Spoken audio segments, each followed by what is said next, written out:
He's a great American fisherman, he'll fish anywhere. Anywhere there's water, Lord knows he'll be there. Fishing with Roland Martin is brought to you by Shimano, performance-matched components for fishing any kind of fish for any kind of fishing. The heartbeat of America. Today's truck is Chevrolet. DuPont Power Lines, Stren, Prime Plus, Magna Thin, Magnum 720, 1440, and new High Impact. Kmart Sports Centers, the #1 fishing tackle retailer in the USA. Before America goes fishing, America goes to Kmart.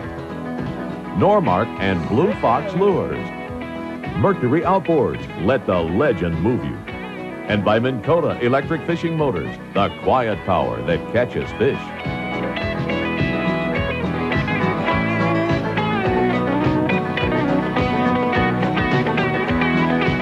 There's one, buddy. You got one now. Yes, sir, boys. Right through the lilies. Come on, through the lily pads. Nice little old 3-pound bass. Come on out of the lily pads. Come out of the lily pads. Come out of the lily pads. Yes, sir. Little old bass. I got them now. Okay, here's what it's all about, folks. Good old nice bass. So today we're going to show you some really exciting action. Hopefully some bigger bass, and that's a nice one there, on spinnerbaits. Spinnerbait fishing, Roland Martin style, here on Lake Okeechobee. So folks, stay tuned. Don't go away. We're going to bring you some great action.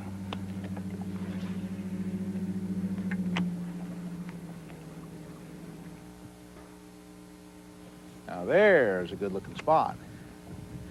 A good-looking point, folks, or a good-looking ambush point. Now today we're spinnerbait fishing, and the precept of really good spinnerbait fishing is try to identify your ambush points. Now what do I mean by an ambush point? An ambush point is a spot where these bass can hide and conceal themselves and also take advantage of the current or the wind that's working towards them. And it also take in consideration the sun and the shade that's created that they very much need. You know, bass have no eyelids on their eyes, so they can't wear sunglasses like I'm doing today, and they can't close their eyes. So they must find an area like this ambush point that I'm looking at here where they can hide from the shadow of the sun and be in the shadow from the sun, like on these points where the wind and the current's moving in, and consequently where they'll position themselves in a feeding position in a shady, secluded, protected ambush point. That's what we're going to do today on these reed clumps, or fish ambush points.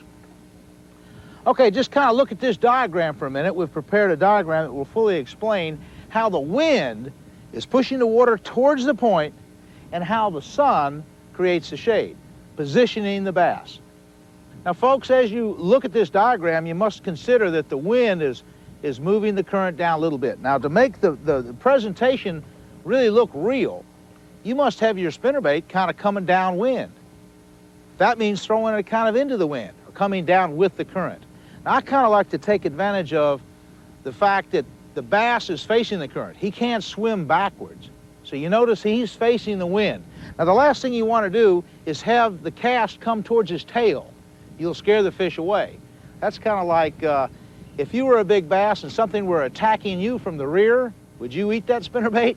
No, quite the converse. You want to have the lure come towards the fish, come towards his face. So therefore, in this situation, I'm going to throw slightly into the wind and have my spinnerbait come towards the fish. Okay, take this big old ambush point up here. Now, any of these points are good. I'm going to fish the left side of it for the simple reason that's the shady side. I'm going to make a long cast, and I'm going to throw 5 to 10 foot past the ambush point, 5 to 10 feet, all the way up there. Let my spinnerbait, this is heavy line, 15, 17-pound line, come down the edge of the grass. In fact, in this case, I'm in the grass. Bump the stump. Now, what do I mean by bumping the stump? Well, there's no stumps here. This is just a weedy lake here in Lake Okeechobee, but it's much like a natural lake in Michigan. It's much like the Tule swamps of the Sacramento River in California, much like many natural areas that we have around this great country. We want to actually bump this spinnerbait, physically bump into these bulrushes or into these reeds or into these tules that we have here today. Throw past it 5 or 6 feet, hold the line over against it, and bump the lure into that stump. Bump the stump. Another thing might make a couple couple casts. I'm using a casting rod, 5.5-foot casting rod. It has a good 6-to-1, 4-to-1 retrieve ratio. Heavy-duty line. I like to use at least 14-pound test line, sometimes 20, even 25-pound test line for these heavy, big bass in a real heavy lake situation like we have here. So actually, sometimes I'll move the rod over to the edge of the tulies or edge of the bulrushes and keep bumping the stump. Now, folks, you might wonder why I'm using a chartreuse spinnerbait today, but if you notice, this water clarity is really kind of dingy. I have it about 4, 5, 6 inches deep, and you can just barely see that blade. It's a bright spinnerbait, but it's kind of real dark water. The wind stirs this lake up, and therefore this you need a really bright spinnerbait for today's water condition. Okay, I'm going to throw 5 to 10 foot past the ambush point, hold my rod down, start retrieving it in, and hold the lure against the bulrushes. Oh, there's a strike, there's a strike, there's a strike. I got one now. Son, oh boy, I tell you what. Yes, sir. Okay, come on, boy. Hey, look at that one. Big old trophy largemouth. I'm telling you what, big old spinnerbait bass, that's what it's all about, boys. That's what it's all about. Tell you what, big old fish in the shallow water. Hit that spinnerbait right on that ambush point, just according to Hoyle. That was perfect, son. I love it. That's a great, nice, big old bass, too. I have real heavy tackle here today, folks. I'm running 20-pound test line. I'm running, that happens to be the half-ounce bait I showed you before with the number 4 Colorado. And I'm running my heavy-duty reel, 5-to-1 ratio on this particular rod, and a 5.5-foot Beastmaster rod. It's really something I really like. I like the 1553 rod, and in Shimano's rod line, it's 1553 means the 1 means a 1-piece, the 5.5 means it's 5.5 feet, and the number 3 of the 1553 means that it's a number 3 action. So for spinnerbait fishing, look for that medium action rod. You don't want it real stiff, and you don't want it real soft. About a number 3 action on the Shimano line, because there's a number 1 action is real light, number 2 is pretty light, number 3 is just right, number 4 is more of a jig or a worm rod, and number 5 are for fishing for gorillas or something. I can't even use a number 5, it's too strong. A number 3 action is just perfect. Now, as I told you before, versatility is the key of spinnerbait fishing. This is just one small pattern. These points, or these ambush points of these tulies and these cattails. Lake Okeechobee, much like many lakes, has many types of grass, many types of cover. This is just one pattern. So hold on a minute, and I'm going to show you some more exciting action. Well, folks, here's an entirely different pattern. This is a grass area full of needle grass. That's a long eel grass, and then this is a pepper grass right here. That's a heavy pepper grass that's very good. It's kind of scattered, thin grass. Between the eel grass and the pepper grass, it's just a few little open holes, as you see down here. It's the kind of area that you'd find bedding bass in. In fact, if you look real close with a good pair of Polaroid glasses, you'll see little open holes in the grass as you get near them, and that's probably old spawning beds or possibly new spawning beds. Now, what I've found in a spawning situation is often a small, very weedless type of spinnerbait. Now, this is also a spinnerbait that I might use in some deep open water. It has a little number 2 Colorado blade on it. It has a little bitty grub. It's only 1/4 ounce. And I'm throwing it on fairly light line. This is about 14-pound test line. What I'm going to try to do is hold my rod up, and just very carefully, I'll throw this to the camera and I'll just show you how it comes across the grass.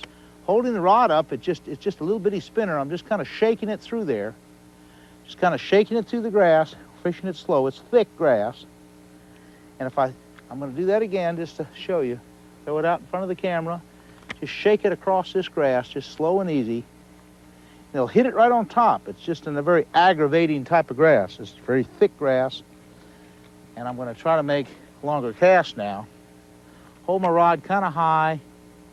Just kind of milk it over the grass. If I see a hole, and again with my Polaroid glasses, I'll often see a hole, I'll drop it in the hole, thinking it might be just a hole in the grass where they might live, or possibly even a spawning bass hole. Just kind of work along. And in a big lake like Lake Okeechobee or any of the northern lakes, like some of the Great Lake areas that you have a lot of heavy weed cover, you'll find massive schools of grass, massive areas of grass, and massive schools of bass in the grass, but not just everywhere. It seems like they sort of concentrate just, you know, a few bass in a spot.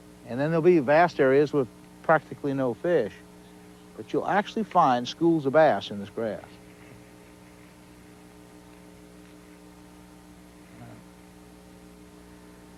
Now, the reason for having just such a light spinnerbait is when you have just a little bitty quarter-ounce spinnerbait like this, it really does crawl over a lot of cover. That one got hung up. But a big half-ounce or three-quarter-ounce body will really get down that grass bad. Well, there's a good spot. Throw it out there and just kind of hold the rod up and just kind of milk it along.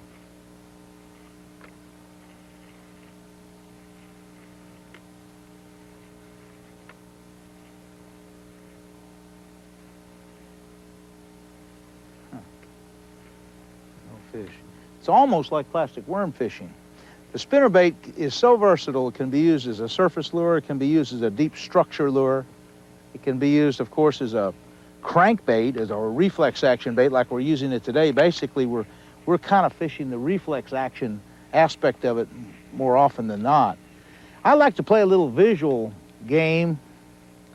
It's a mental game. And that is, I'll look at an ambush point, and I'll look at the way the wind's blowing, and I try to imagine that there's a big fish there. And that helps me do two things. Number one, I position the fish exactly.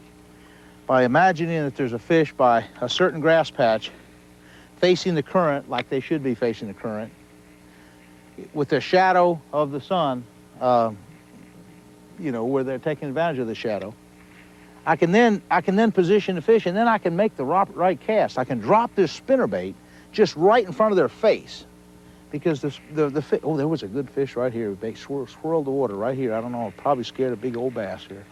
But anyway, as the spinnerbait, I want to throw just past the fish, past the bass, and as the spinnerbait approaches the fish, approaches the bass, I'll drop the spinnerbait on top of them. Drop them down. And reflexively, he'll strike the lure. Just dropping the spinnerbait down in this grass is probably the best approach. You can also just reel it on the top. Just a straight reel is all right, but it seems like you get hung up a little bit more often. And I'll try some of that too.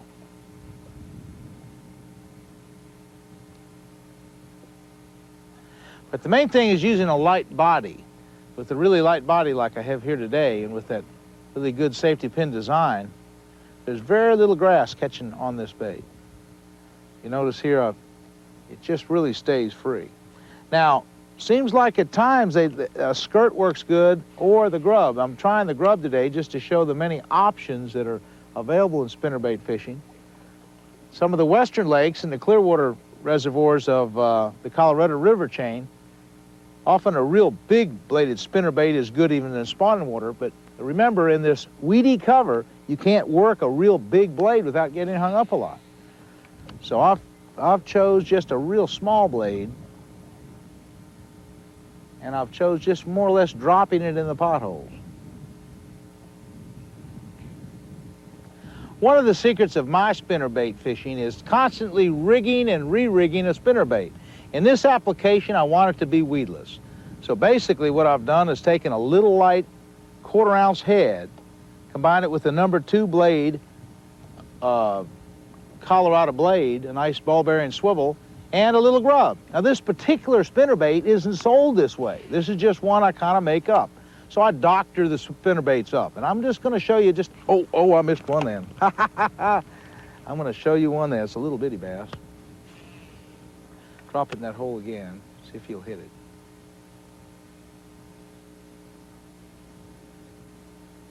Well, there's a little bitty bass. He made a little bitty swirl. But I doctor these spinnerbaits up. In fact, this particular spinnerbait was one of my Roland Martin little quarter-ounce deals, and I cut the wire a little shorter. I didn't like the wire as long as it was. And I put a grub on it instead of the skirt. So it really has, I custom alter almost all my spinnerbaits just from time to time. I also use a little snap ring, a little snap swivel. Oh, there's one. Hey, there we go. I got one now. Oh, son. I don't know where he is. Here he comes. He's in the grass. Oh, son. Oh, boy, that's a good one. Nothing wrong with him. Come on, boy. Hey, look at that.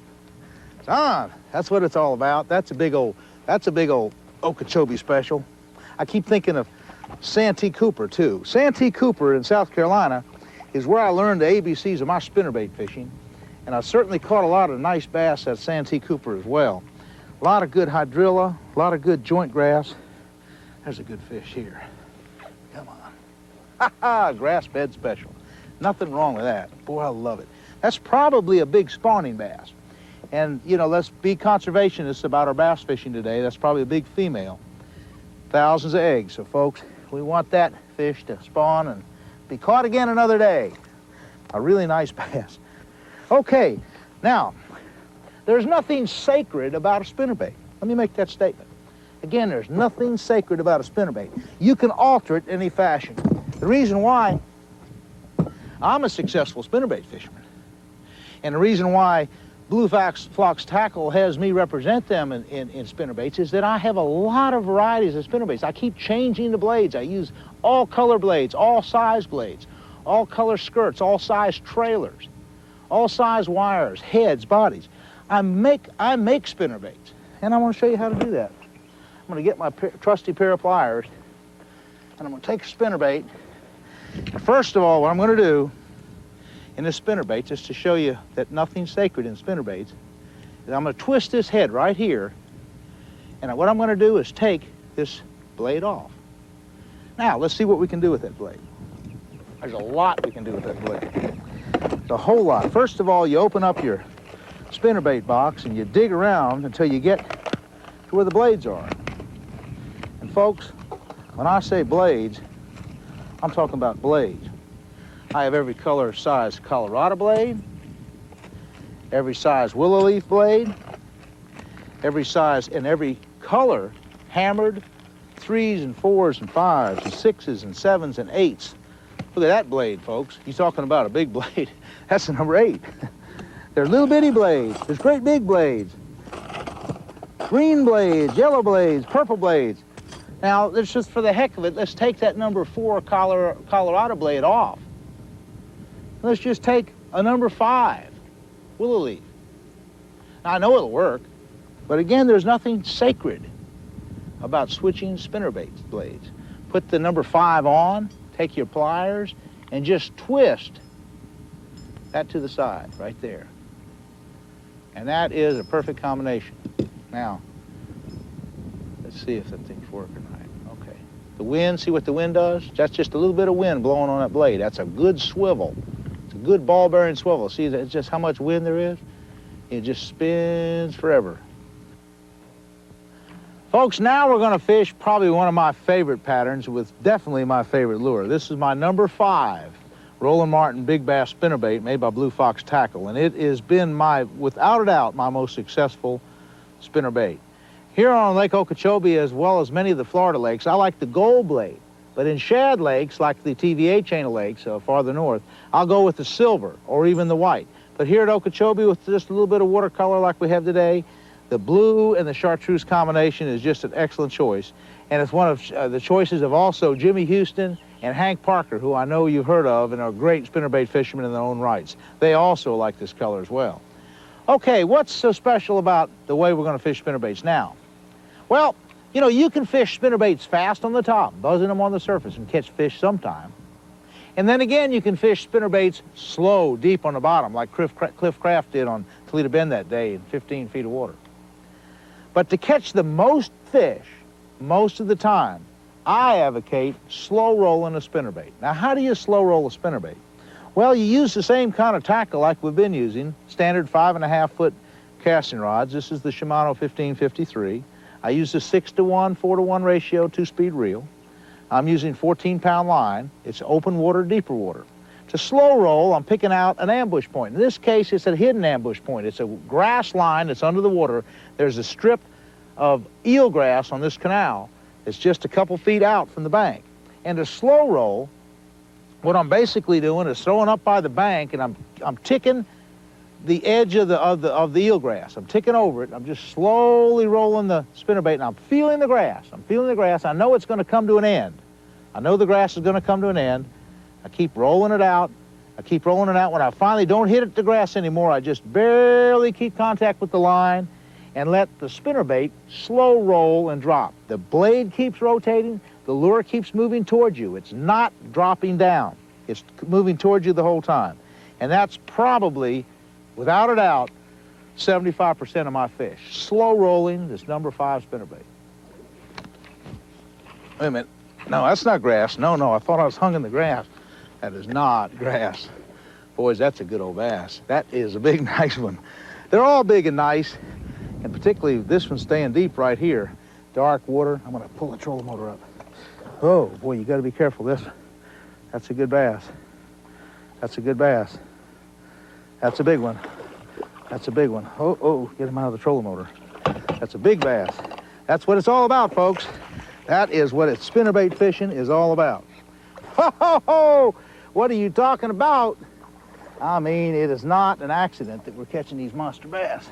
It's a product of good tackle, good spinnerbaits, and of course a great lake. So folks, I hope you've learned a little bit about something on this show. I know I have, just being out here and talking to you and catching monster bass like that. That's fantastic. We'll see you again next week. Fishing with Roland Martin has been brought to you by the Heartbeat of America. Today's truck is Chevrolet. Shimano, performance-matched components for fishing any kind of fish for any kind of fishing. DuPont Power Lines, Stren, Prime Plus, Magna Thin, Magnum 720, 1440, and new High Impact. Mercury Outboards, let the legend move you. Kmart Sports Center, the #1 fishing tackle retailer in the USA. Before America goes fishing, America goes to Kmart, Normark, and Blue Fox Loops. And by Minn Kota Electric Fishing Motors, the quiet power that catches fish. Center Hill and Dale Hollow, good fishing in the fall. Martin and you follow. Roland's upfitted vans and trucks by Choo Choo Custom Automotive Conversions, Chattanooga, Tennessee. Sardis, Ross Burnett, Toledo Bend, Rayburn, and Conroe, he won't forget. He loved Lake of the Ozark, he loved Table Rock. Bull shows on the White River, he ain't gonna never stop. He's a great American fisherman, he fish anywhere. Anywhere there's water, Lord knows he'll be there. He's just like a gypsy.